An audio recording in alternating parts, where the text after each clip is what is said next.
Welcome to the Natural Health Podcast. We bring awareness of sustainable health. Start again. Welcome to the Natural Health Podcast. We bring awareness of sustainable health in a business hustle space. Natural Health Podcast is perfect for the high-performing, business-minded individuals who want to work with their biochemistry to achieve success and optimal health. It's Friday, which means it's time for friends sharing facts about health, business, and overall success. In today's episode, we talk to Leon Turetsky. Leon is a professional ballroom dancer, corrective exercise specialist, and a certified professional trainer. He is also a long-time back pain sufferer and a back geek who loves exploring new ways to treat back pain naturally from home. Whilst traveling to dance competition, he found himself often treating his back and neck pain on his own by doing some specific exercises, stretching routines, and using certain tools. Leon found that oftentimes he would achieve better results from treating his own back pain than going to any doctor, because he could target the specific spot he was having problems with. So 5 years ago, he started Back Intelligence to help people with their posture and back pain. Leon's hobbies include Latin dancing, gym, and poker. Welcome to the Natural Health Podcast, Leon. Thanks. That's a great introduction. Yeah, I like how you said poker. Then I'm like, oh yeah, all right. How does she know that? Yeah, Oh, yeah. I know things about you. Nah. So Latin dancing, how long have you been dancing for? So you've been a dancer. Yeah, I've been dancing since I was 12 years old, and I was competing in competitions, and I was running a dance studio, and I own another company where we actually teach people how to ballroom dance online as well. So, yeah, so I've been dancing for a while. Ballroom dancing online, how does that work? Do people dance with their computers, their laptops? Yeah, it's like we have a membership site where people log in, and it's like supplementing their lessons. So like people take lessons, but then they forget. So they just watch videos to remember the steps, stuff like that. Yeah. Yeah, that's such a cool idea. So have you always been into Latin dancing? You said you started when you were 12. What ignited that? Yeah, just by the way, you're off screen on me for me right now, but I can hear you perfectly fine. We can keep Sounds going. good. Thank That's you, good. Leon. Yeah. Yeah, I was always a very active kid, and I think that's how I got into it. I was playing soccer, and then I was looking for something else to do that's like not so injury prone, and that's when I got into dancing because I had some friends at the time that were into it. So, and then once I heard the music, I was just really into it, and I never stopped. Yeah. It's interesting that you said not injury prone, but we all know dancers live with injuries.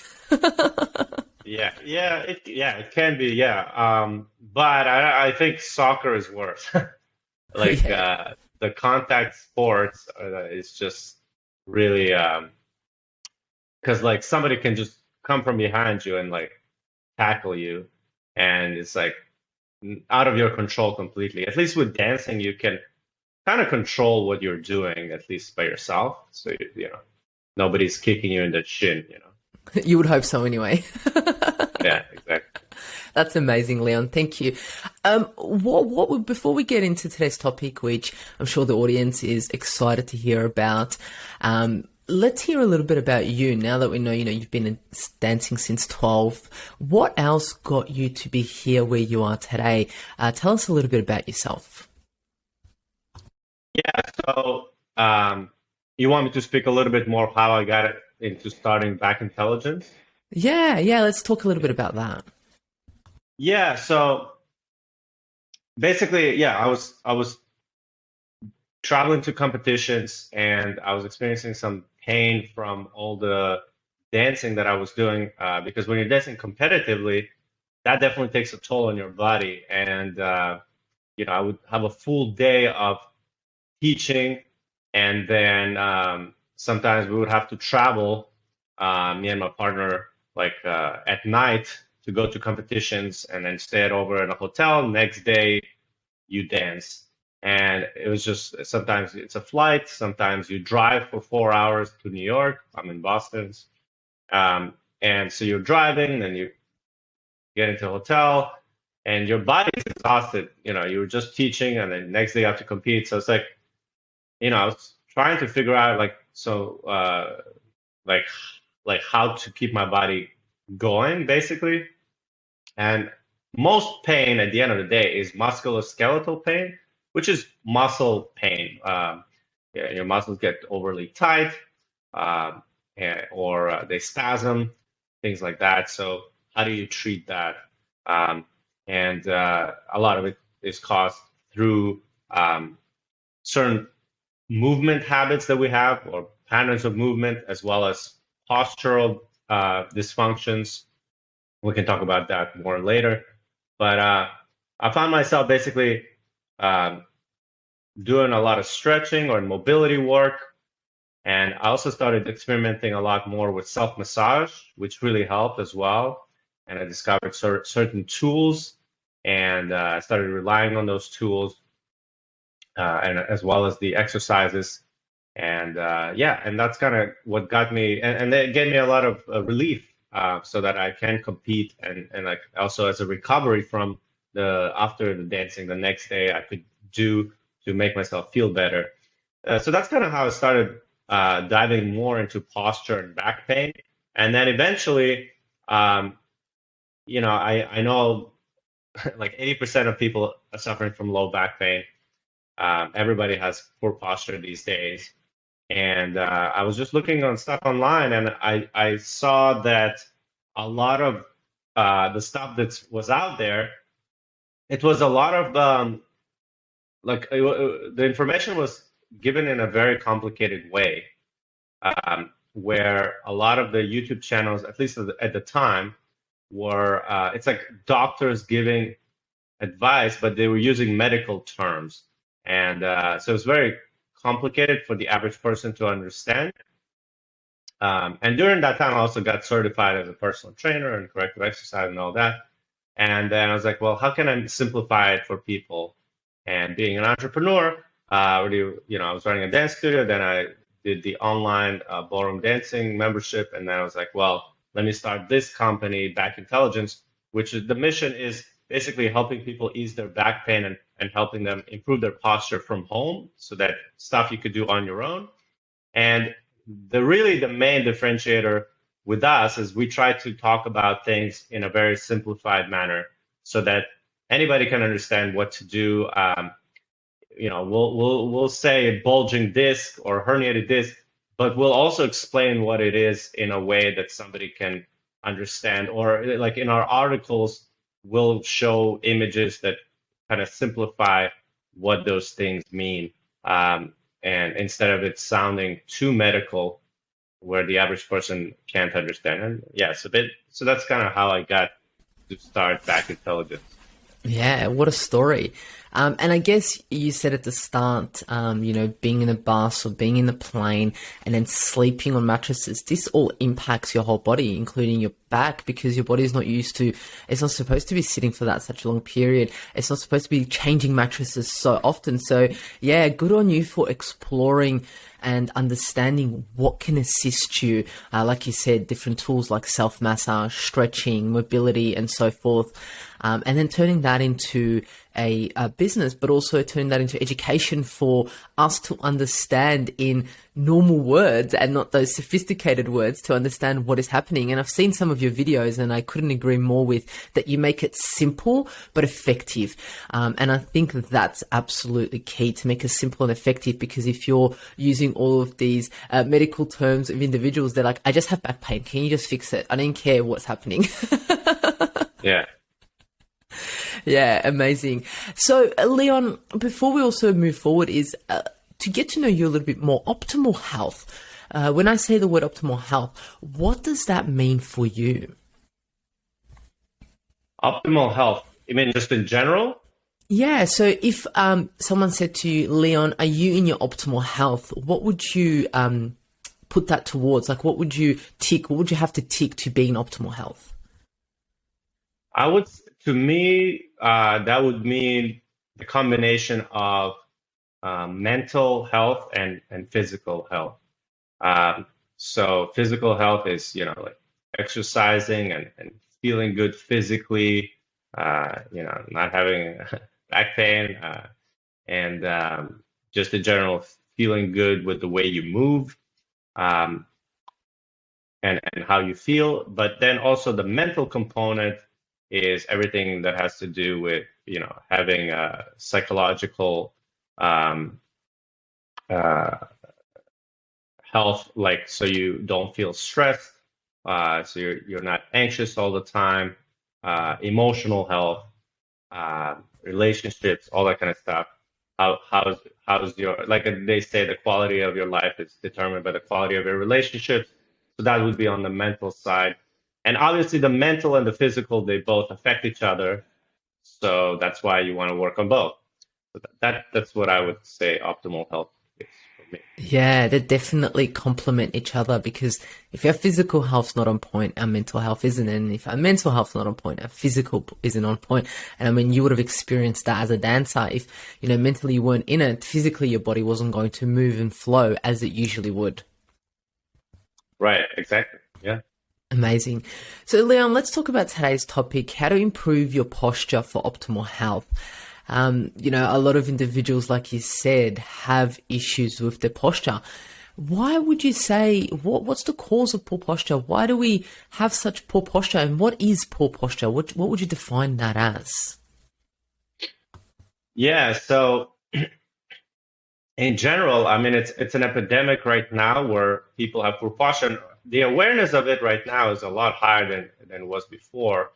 Um, in terms of, let me first define kind of what's poor posture. There's really two main postural dysfunctions that people are suffering from. There's more than that, but these are the main ones. The first one has to do with the upper back, and that's your forward head and rounded shoulder posture. So if I show here, if some people are watching me on the screen, I'm going to show right now. I'm hunching my shoulders and my head goes forward. And the spine gets into like a C curve. Okay, that's your upper back dysfunction because your spine gets into a C curve, which is not good for your spine and your discs. It also puts a lot of pressure on the muscles in the back and the neck area. And so your spine is actually an S, right? So you want your spine to be more of a neutral curve rather than a C curve. So the first one is that's the first prevalent one. The second most common postural misalignment would be what is called anterior pelvic tilt or hyperlordosis. And I'm going to try to show it here on the screen by lowering my thing. But basically, it's when your low back overly arches. Okay, so it's like when you see overly arched low back here. So there's too much space here. Hopefully you could see that. But so that's the other one that puts a lot of pressure on the low back. That's it's interesting you showed us that. The last one, I mean, most models or people that we look up to, some women, they have that, don't they? They have what you just showed. Yeah, I mean, we all have a natural curve in our low back, but it's when it's high, that's why we say hyperlordosis, when it's exaggerated too much, that can cause a lot of pain in the muscles in the low back. So a lot of times when people say they have low back pain, it's really comes from this hyperlordosis. And yeah, you're right. A lot of models and old people, maybe it looks good, but it can also cause pain. And it usually with that posture, the stomach is out as well. So it's like the low back is hyperextended, and then your belly comes out at the same time, and that puts a lot of pressure on the low back. That's interesting. So it's the top, the C at the top, which you see a lot of people walking around with their head forward, and then the lower back hyperextended there, pushing your belly out. So those two things are major causes of also called poor posture. Is that right, Leon? Yeah, exactly. And I mean, a lot of people, it's a combination of both. But those are the most prevalent ones. Yeah, most people, when they think poor posture, they think of the forward head and the rounded shoulders. Like that's a very common thing. But yeah, both of those misalignments, they work really together a lot of times. Yeah. And I guess, us being on our phones more often or more than ever, that doesn't help the head tilt, does it? Yeah, exactly. So people they have their phone, and what they do is instead of bringing their phone up, they bring their neck down to look at their phones. And so that's one of the things that we teach in our articles, video courses, and YouTube videos is how to change those habits. So you basically want to bring the device closer to your eye level. So when you are on your phone, you're not hunching yourself. Oh yeah, and you were asking, yeah, you were asking what is causing this poor posture as well. Yeah, 100%. What would cause it? Like for most people that you've seen have this poor posture that you defined, what would be like one or two of the main causes of it that you know? I mean, so yeah, you just said one of them is definitely smartphones and the way we use devices. But it's like the best way I could say it is, you people are sitting in front of their computers in a hunched posture for 8 hours a day, and then they go into their car and they're sitting in the car again, rounded, hunched forward, driving home. They come home, they sit again in the dinner table, probably hunched as well, eating, and then they go and they sleep in fetal position. So that's just a kind of a funny thing. If you think about how much of your day you're sitting for the average person again, um, then that's a major cause of poor posture. Sitting is already bad for you just in general. Just sitting alone is not good for you anyway. Sitting in poor posture is even worse. So if you're going to be sitting for that long, you got to figure out how to first of all sit properly in a better position. So that's where ergonomics come in. So get a lumbar cushion support, so to support your low back. Make sure your neck is not jutting forward when you're sitting. So one of the things that we advise people do, for example, is raise their laptops up to their eye level. Yeah, so sitting a lot in poor posture is one of the biggest issues. And then taking breaks from also yeah. So another thing we recommend for people is just taking breaks to walk around and to loosen up their bodies. So I don't know. I'm going into some treatments right now. I don't know if that's what you want to hear, but yeah. But the major causes I would say is just a lot of sitting in poor posture. Yeah. I mean, when you're excited with what you do, of course you want to get into the treatment straight away, don't we? I love it. Yeah, you're talking about sitting, and it's interesting that lately there's been so much studies actually been done, and awareness has come out about how dangerous actually sitting is. I know there was an article that came out, I think, a few years ago and said that, sitting is as bad or if not worse than smoking for your health, which is a huge comparison. Yeah, exactly. Yeah. I also heard that. Yeah, sitting is the new smoking. Yeah, I mean, people sit, yeah, just way too long, and it compresses all the muscles. Your blood is not flowing through your body really well. You feel stiff, and yeah, and it's definitely not good. It's not good for your neck and upper back, but it also affects your low back and your hip area as well. So yeah. Yeah. When you say it compresses your muscles, sitting, what do you mean by that? So just in general, like you can think of your muscles will, for the most part, can adapt to the positions that you hold them in. So if I'm rounding myself like this all day long, then my pec muscles, for example, my chest muscles here, they're gonna get tighter. Which the tighter they get, the more I'm gonna be forward in rounding like this. Um, and then, for example, if you're sitting for a long time, your hip flexors, because they're in this shortened position, they're not lengthened because you're sitting. Your hip flexors also are in a shortened state, which means so they get tighter. And then when you try to get up, walk around, you feel your hip flexors are too tight. So that's what happens. It's like your body basically adapts to the positions that you commonly hold them in, or your body adapts to the movement patterns that you take them through.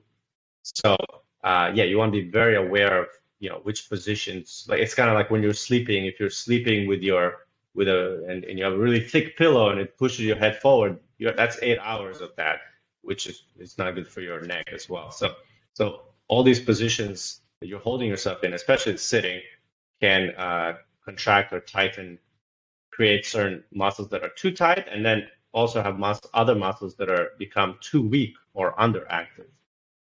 Yeah. And I bet you the audience is like, okay, yes, that's so true. When I do get up, I'm like, ooh, that feels really tight, especially if they've been sitting for a very, very long period of time.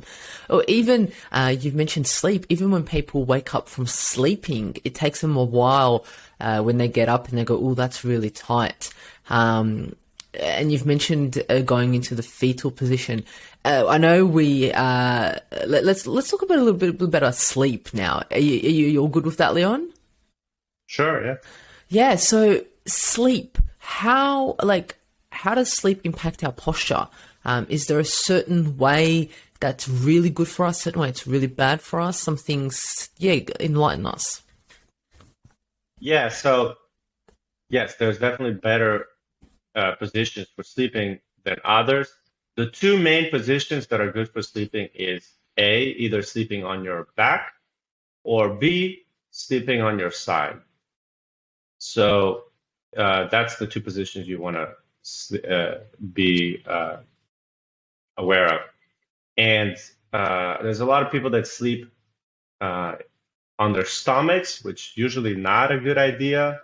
It can work for some people, and you're probably better off putting a pillow. But in general, we don't recommend sleeping on the stomach because that can put your neck in a very awkward position.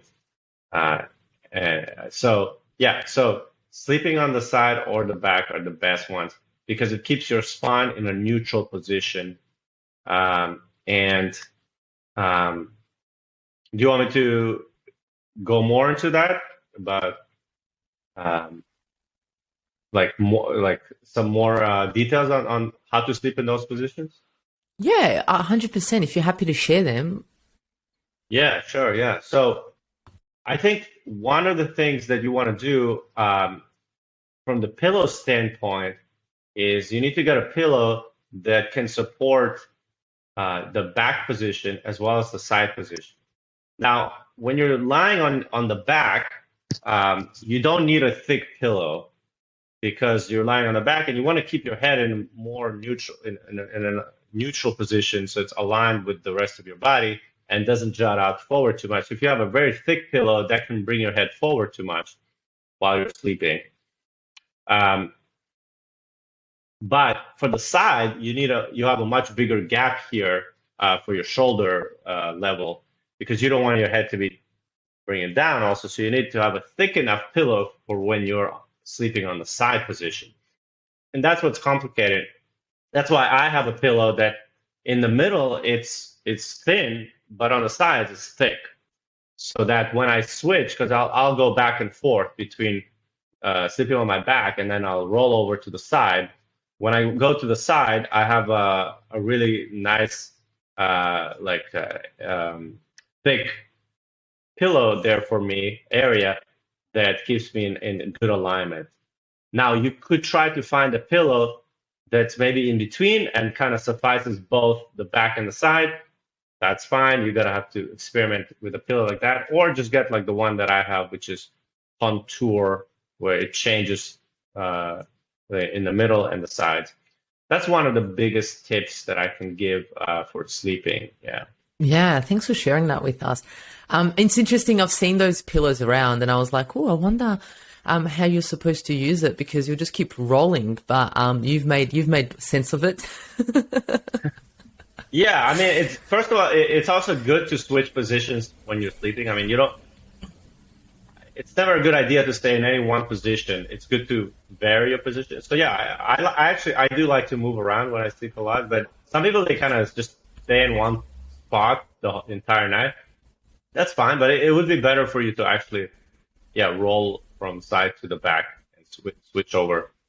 Yeah. So from what I'm understanding in regards to back pain and posture is that you don't ever want to stay in one position for a long period of time. If that's sitting, if that's sleeping, if that's standing, you want to give your back variety. Is that right? Yeah, that's correct. Yeah, you want variation, um, positional variations. You want to move around. You never want to get like stuck in one position, just in general. Like we're made for movement. That's how we've evolved. That's why sitting is so unnatural for the body. So you want to. That's why I recommend yeah getting like a sit stand desk so you're standing more, and then yeah getting up every 30 to 40 minutes.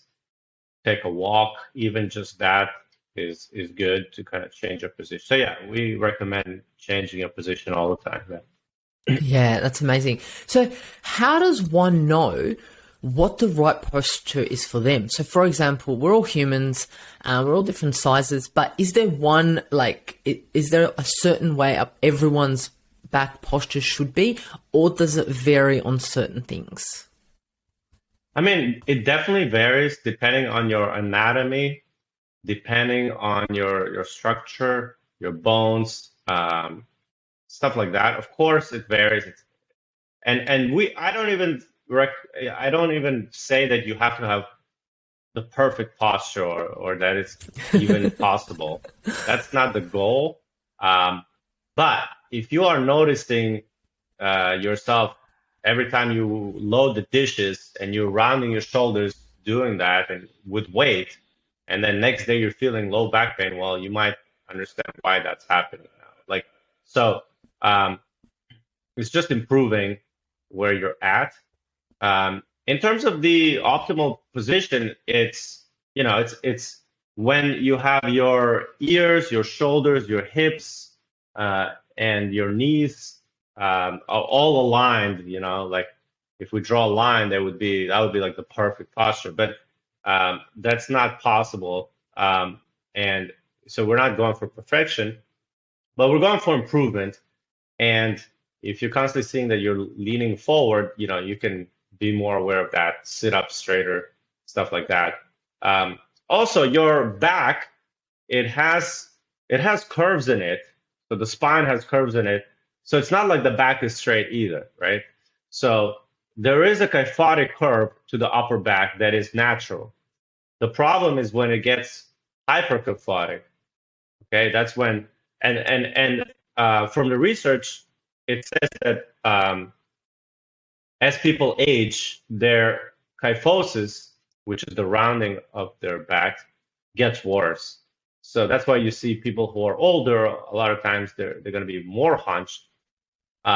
So yeah, so it's like you have to almost like fight the fact that as we age, we get more kyphotic. So you want to. That's why we focus so much on stretching and mobility and thoracic mobility, especially so your spine doesn't get too much into that rounded shoulder, rounded position. Yeah. Yeah, we want to fight gravity so when we get older, we don't shrink and get shorter. Yeah, exactly. Yeah. Yeah, that's interesting sharing that with us about how our spine is anywhere like that, but we just don't want it to get more more curved, and that will cause issues. In regards to individuals who may have bad posture for a long period of time, yes, it causes pain. But is pain one of the only health issues, or are there any other health issues that can come with bad posture from back pain? Yeah, that's a good question. So, so first of all, like we sell an online course, the complete posture fix course. That's one of the courses that we sell, and at first we were positioning it as, uh, improve your posture, get out of pain, which is, one of the things that it does. But then as I talked to more people, they all, I realized that a lot of them were buying the course also because of appearance, because they don't like how poor posture looks on them. And so a better posture, if you think about it, you're standing more upright, your head's in a better position, you also look more attractive, right? You look you look younger and you look better with a better posture. And I think, we can all say that when we see someone, somebody standing upright and versus somebody slouching a lot, the person who's standing upright is going to look more attractive in our eyes. And also, the other thing that there were some studies that were done which showing a link of depression with people who have poor posture. Also, poor posture, especially the rounded shoulder stuff, it can constrict your breathing. So your breathing might be more shallow. So it's not just pain symptoms necessarily, or muscle pain. It's also other things as well, psychological effects as well. Yeah. Yeah, it's interesting that individuals, like you said, who are not so confident or even maybe depressed, you do see them slouching a lot more than they would be. You don't really see a lot of people having that straight posture and be so depressed or anything along those lines. It's the ones that are slouching that are like, "Ooh, I don't want people to see me," or "I don't really want to be here." It's the whole persona that they give off by the slouch also. Yeah, I think definitely there's a certain element of body language going on here, right? Yeah, you could definitely see someone who is, who's in a poor posture, maybe is not as confident as someone who's looking up and where their body is a little bit more open and Yeah. expanded. And you've mentioned the breathing, and I can relate to that 100% because if I've got a long day, I'm at the desk, the chest muscles get so constricted that I just have to self-massage because my breathing is just so shallow. And I notice that, and as soon as I open up my chest, it's like, it's a total different, like I can breathe finally. Yeah, nice. Yeah. The other thing is I also found a study that said forward head posture, which is the one that we've spoken about, the effects of a forward head posture range from neck pain, stiffness, and headaches, and associate also a higher mortality rates for elderly men and women. So not only gives you neck pain, stiffness, headaches, but also is linked to mortality, which is mind-blowing. Did you say to mortality? Yeah. Yeah, which is interesting. So if you want to live longer, get your posture right. I haven't seen that one to mortality, yeah. but yeah. I'll send it to you. I'll send you the link. It was quite interesting and you can understand also the headaches. If you want to touch upon that too, headaches and migraines with head posture. Do you see that a lot with people also? Yes, that is one of the effects as well that could affect people getting migraines and things like that. Yep, definitely. Yeah, and that's the reason why you would want to fix it. So what actually happens when we have back pain? You said it's mainly musculoskeletal.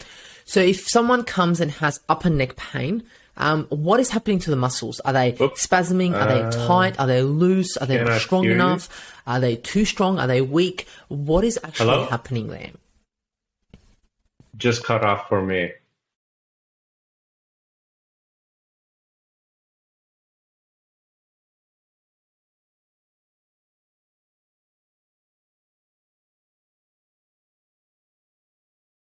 Right now.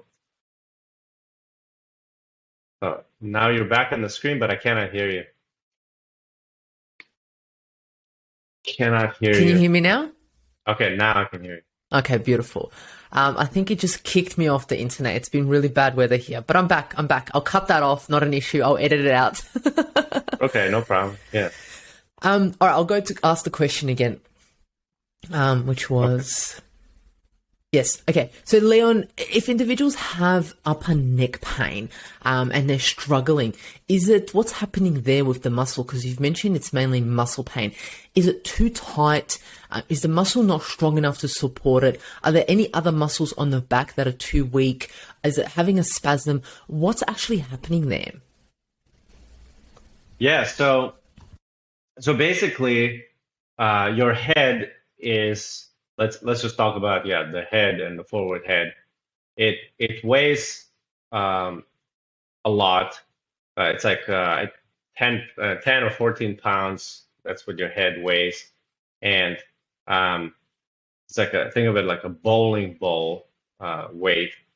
And so basically, if you think about it from just from common sense, if your head's jutting out forward like this, that's a lot of weight coming forward, and it's attached to your neck and the rest of your torso.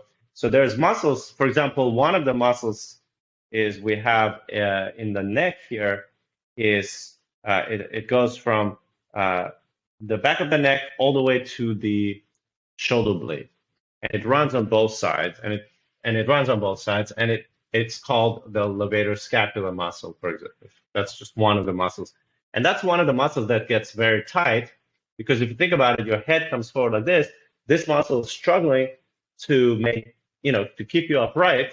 So it just kind of tightens up. Another muscle here in the front, we have the SCM muscle, or sternocleidomastoid. That's a mouthful, but it runs all the way from the ear to the collarbone here. And it's the one that I'm going to try to show here. It should be jutting out when I turn my neck like this. Okay? Yes, we can see it. So, and that's a muscle that you can massage on your own, for example. So that just gets tight from the head coming forward a lot because, again, it supports your position.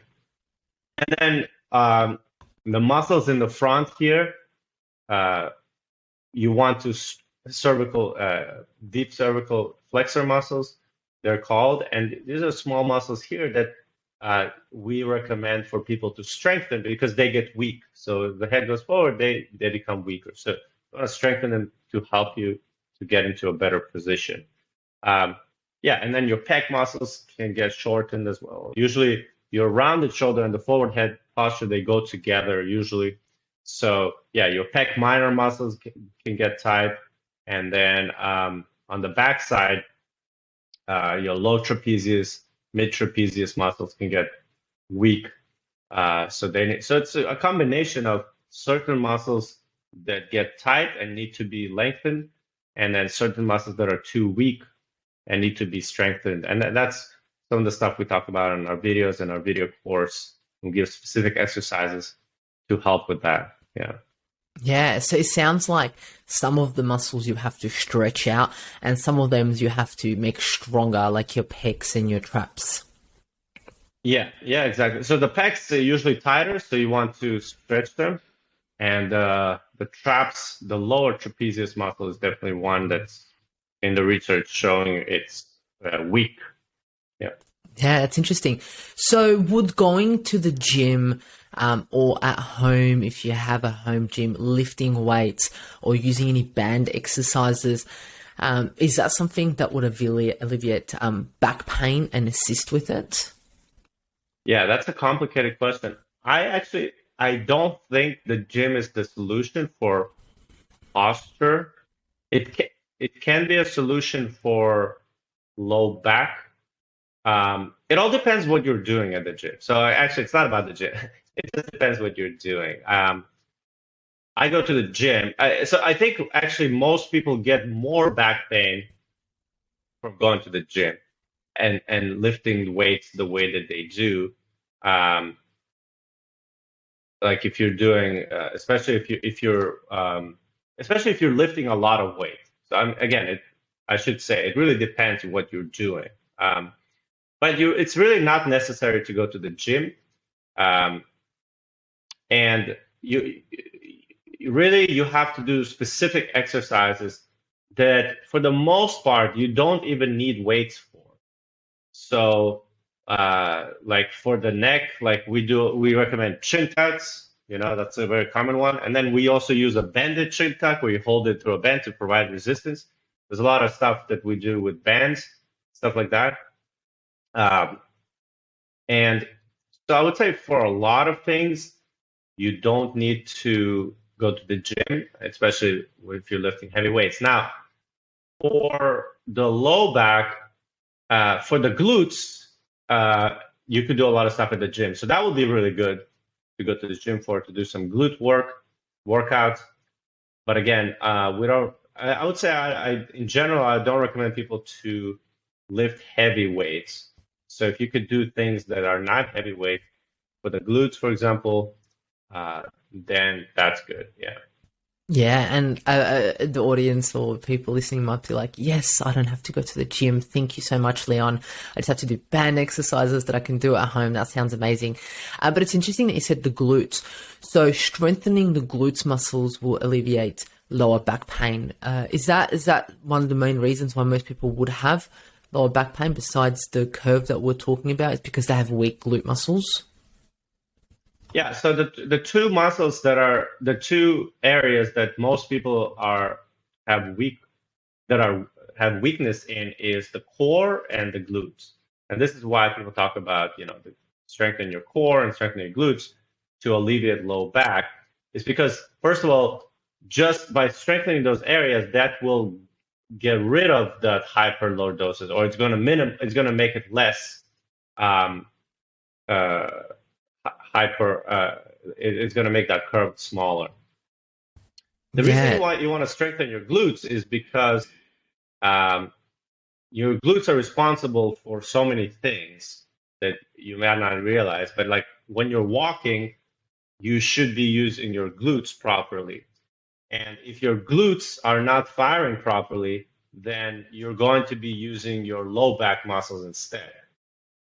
So sometimes people will walk or they'll run, and then they're like, why do I get low back pain? Well, probably your glutes weren't firing properly, and so your low back was doing the job of your glutes. So that's why you need to activate your glutes properly, and that's why a really good idea is to do a proper warm-up for your glutes, so that when you're walking, your glute max is really firing on all cylinders. And that way you take the stress off the low back. Yeah, and you've also mentioned a weak core, which is quite interesting because most people that do have lower back pain probably have a weaker core. And once that's strengthened, it aligns everything back into place. So from listening to you talk today, it's talking not just about like one specific muscle. You're not just saying fix your core and everything else will be fine. You're not just saying do your glutes and everything else will be fine. Clearly it's all individualized and depends on the individual, but there's so many other muscles that may be weak, or so many muscles that may be tight that need assistance with to alleviate the back pain or the lower hip pain. Yeah, exactly. Yeah, we really think that you need a holistic program to get rid of back pain or to improve posture. Strengthening your core is also very important because when you strengthen your core, it's like you're tightening everything up and you're protecting the spine. So there's not so many micro movements in the spine. It's like a protection mechanism for your spine. Think of it like that when you're strengthening your core. Yeah. I just had a question pop up. And is there any movement or is there any action that we may do every day that may actually be doing a lot of harm and we may not be aware of it, that we may not think of, that you've seen do a lot of harm, and it's something that we just do every day? Yeah, I think most people, well, sitting is one of them, but another one is when you're picking things off the floor, picking up or putting things down on the floor, most people, what they do, like the way they do that is that's why you hear people saying, "Oh, I threw my back out." They'll say, "I threw my back out from lifting a pencil. But most likely the trauma was building from way before that, because they were picking things up improperly the day, weeks and months before that pencil. The pencil just threw their back. That was the last thing that broke the straw, so to speak. So it's like, yeah, so when you're picking things up, putting things down, a lot of people, they kind of arch their low back, or they round their shoulders when they go into it, especially picking something that's a little bit heavier, like a box of things, or like the way you load the dishes, things like that. So that's why we teach, one of the movement patterns that we teach, and we have it on our YouTube for free as well. It's called hip hinging. You want to hip hinge through your hips, which is very different from rounding from your spine. So yeah, that's a movement pattern that people really need to practice, is how to properly hip hinge whenever they want to pick something up off the floor.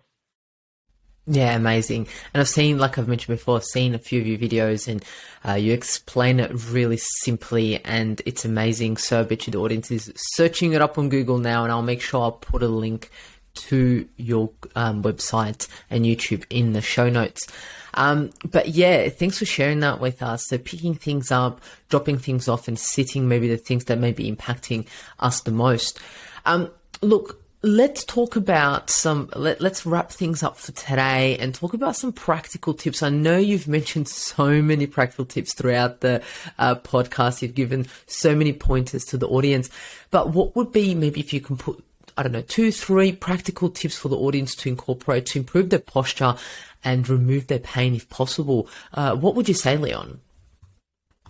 Yeah, I would say the first one is elevate your laptop. I think I mentioned it, but like basically you want the top 2/3 of your monitor to be at the level of your eyes. Okay, because you're sitting a lot. If you have to look down like this all the time, you're basically, again, getting to that poor posture that we've been talking about. So just by elevating your laptop, that's going to make a huge difference, and keeping your neck in a better position. Now, to do that, you could use books, and there's also a stand for your laptop. You can buy a stand on Amazon, and I'm using, depending on how tall you are and how much you need to raise it up, depending on your setup.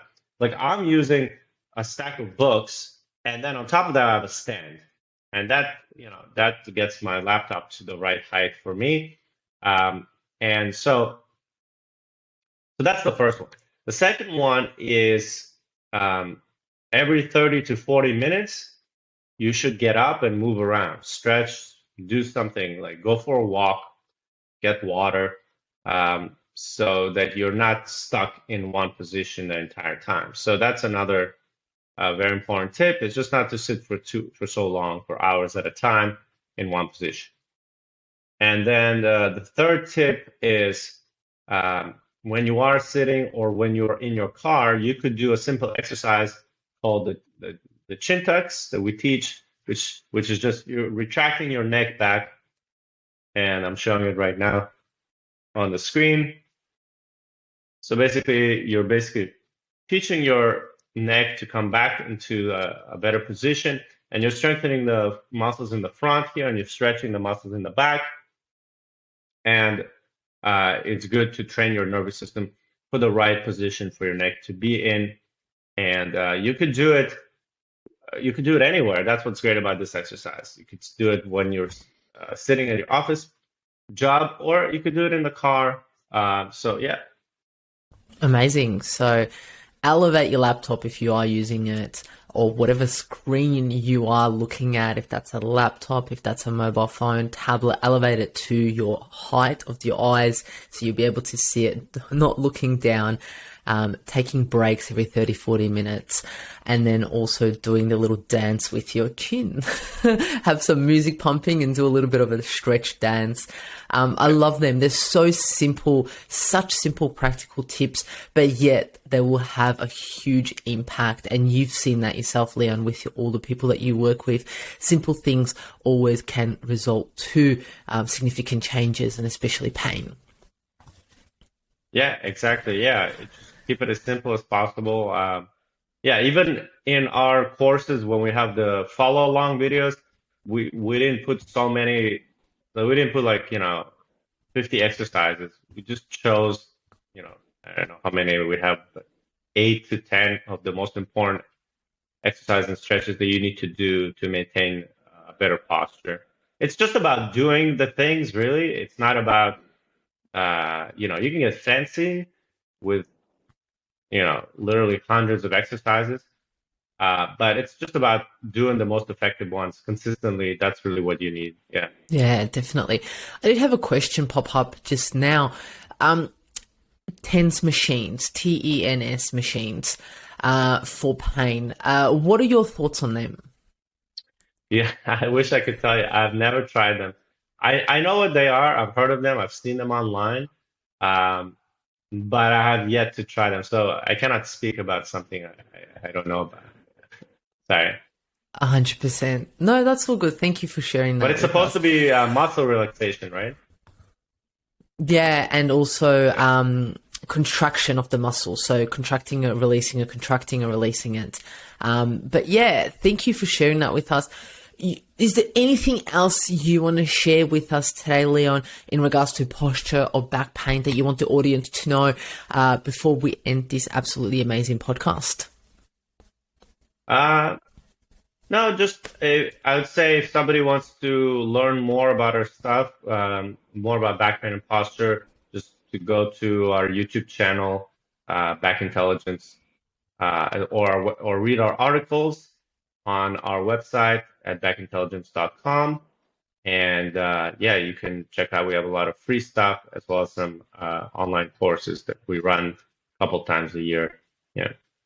Amazing. Thank you so much. And I'll definitely link your YouTube videos and also your courses in the show notes.